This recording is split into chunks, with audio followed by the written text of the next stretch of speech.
وہ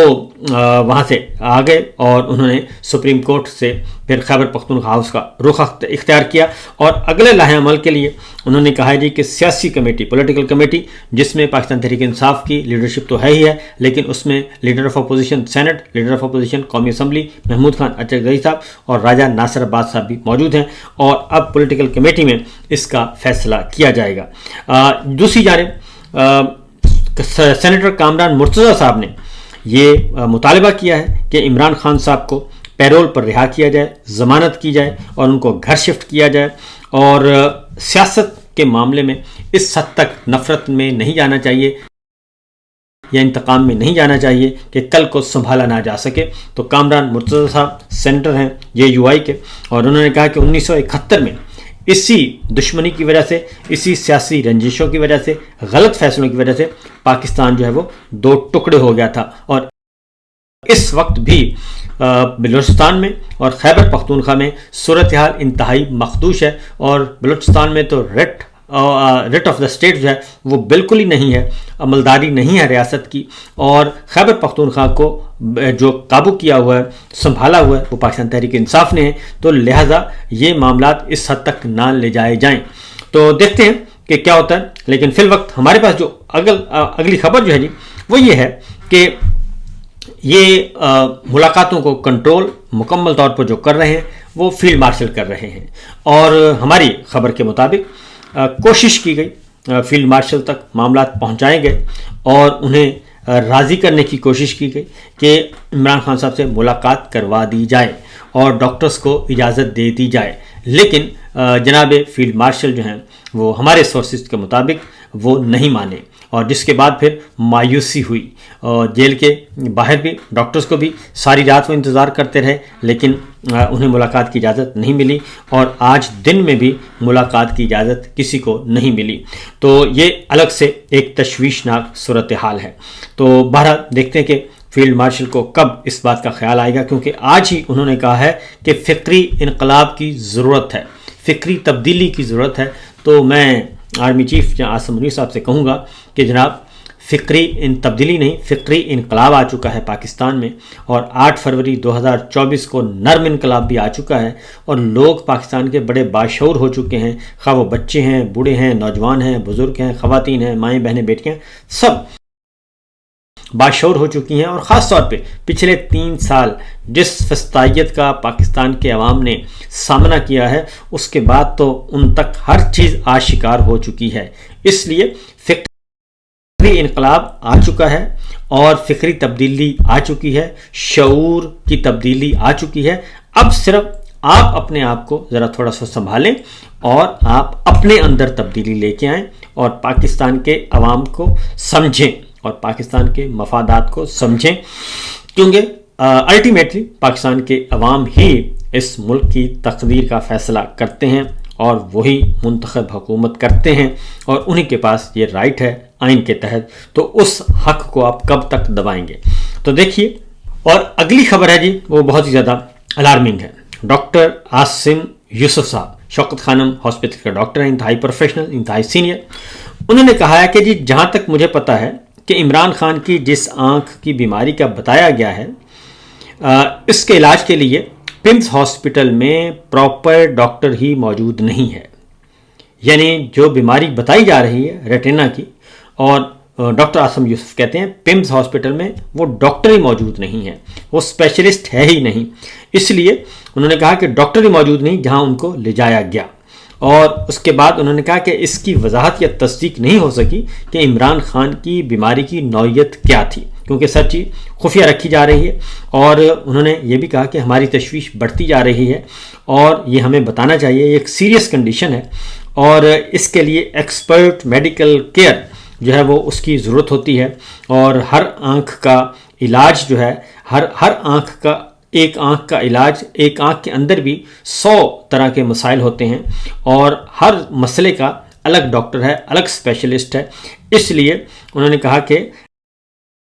یہ جو کچھ کہا جا رہا ہے، بتایا جا رہا ہے، یہ صحیح نہیں لگتا۔ انہوں نے کہا کہ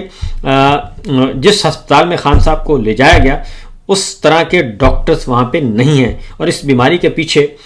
کچھ اور بھی بیماریاں ہوتی ہیں جس کی وجہ سے انہوں نے کہا کہ اندازہ لگایا جا سکتا ہے. اور انہوں نے کیا کہا میں ذرا آپ کو بتا بھی دیتا ہوں کہ وہ کہتے ہیں کہ صرف یہ نہیں ہوتا، ہائی بلڈ پریشر ہو جاتا ہے، پھر اندر بلڈ بھی رک جاتا ہے، اور اس طرح کے دیگر مسائل ہیں، ٹیکنیکل مسائل ہیں جو کہ پراپر جب چیز سامنے ہو، مریض سامنے ہو، ان کے ٹیسٹ لیے جائیں گے، بلڈ ٹیسٹ ہوں گے، ادر ٹیسٹ ہوں گے، اس کے بعد ایگزامن کر کے چیزیں سامنے آتی ہیں. تو جس طریقے سے انہوں نے کہا کہ ہمیں بتایا جا رہا ہے یہ معاملہ کوئی صحیح نہیں لگ رہا اور یہ درست نہیں لگ رہا، جس کی وجہ سے انہوں نے کہا کہ بیماری شروع ہوتی ہے، اس لیے اس طرح کی بیماریوں کے بھی خان صاحب کے ٹیسٹ ہونے چاہیے اور آنکھ کی بیماری کے ایکسپرٹ کو ان کا علاج کرنا چاہیے. اس لیے خان صاحب تک ہمیں رسائی دینا ضروری ہے. تو میں نے آپ کو پہلے بھی بتایا تھا کہ خاص طور پہ یہ جو چیز ہے جی، عمران خان صاحب پہ ملاقاتوں پر پابندی لگی ہوئی ہے نوٹیفیکیشن کے بعد. 2 دسمبر کو ملاقات آخری ہوئی ہے اور وہ بھی مختصر، اور اس کے بعد عمران خان صاحب کے لیے کہ ملاقاتوں کا سلسلہ بند ہو چکا ہے. باہر سے نہ ہی کسی وکیل کا رابطہ ہوا، نہ کسی رہنما کا ہوا، نہ کسی فیملی ممبر کا ہوا. تو یہ اس کے بعد پھر مجھے یاد آتی ہے 5 دسمبر جب نوٹیفیکیشن ہو گیا تھا field marshal general Asim Munir صاحب کا بطور CDF، تو اس کے بعد سمجھ آئی اس وقت 5 دسمبر کو جو DGI SPR نے پریس کانفرنس کی تھی، اس میں انہوں نے عمران خان صاحب کے بارے میں بہت زیادہ زہر اگلا تھا اور انہیں نیشنل سیکورٹی کے لیے خطرہ قرار دے دیا، انہیں ملک دشمن قرار دے دیا اور انہیں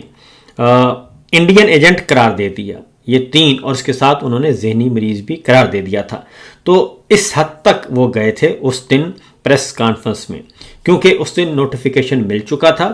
اور اس معاملے کو عمران خان صاحب پہ جو ملاقاتوں پر پابندی ہے اور جو سلوک کیا جا رہا ہے غیر انسانی، اس کو آپ آئسولیشن میں نہیں دیکھ سکتے. یہ باقاعدہ طور پہ ایک ایگریمنٹ معلوم ہوتا ہے، اور مبینہ طور پر جو ایگریمنٹ ہوا ہے ہاؤس آف شریف کے درمیان اور فیلڈ مارشل کے درمیان، جس کے بعد یہ 5 سال کا جب نیا ٹینیور ان کا شروع ہوا ہے آفٹر ریٹائرمنٹ، اس کے بعد یہ تیزی آئی ہے. اور اگر آپ دیکھیں 5 دسمبر سے لے کے جب سے نوٹیفیکیشن ہوا ہے تب سے لے کے آج تک بہت ساری ڈیمانڈز انہوں نے ہاؤس آف شریف کی پوری کر دی ہیں. جنرل فیض کو سزا سنا دی، عمران خان کو توشہ خانہ 2 میں سزا سنا دی، بشرا بی بی کو سزا سنا دی، ان پہ قید تنہائی اور غیر انسانی سلوک ان کو رکھا گیا ہے، اس میں وہ بند کیا گیا ہے. اور پھر جو انہوں نے کہا تھا اس کے بعد شہزاد اکبر کے گھر پہ 3 دفعہ، ان پہ 2 دفعہ حملہ ہوتا ہے، اور اس کے بعد ڈاکٹر معید پیرزادہ کے گھر پہ آگ لگتی ہے، عادل راجہ کے گھر میں توڑ پھوڑ ہوتی ہے، اور اس کے بعد بیرون ملک جو صحافی ہیں جس میں میں بھی ہوں، ڈاکٹر معید ہیں، وجاہت ہیں، اور شاہین سبائی صاحب ہیں، اور 2 ریٹائرڈ ہمارے فوجی افسران ہیں، ان سب کو سزائیں سنائی جاتی ہیں. تو ایک باقاعدہ طور پہ ایک ایگریمنٹ کے تحت لگتا ہے کہ یہ سارے کا سارا ایک تسلسل ہے. اور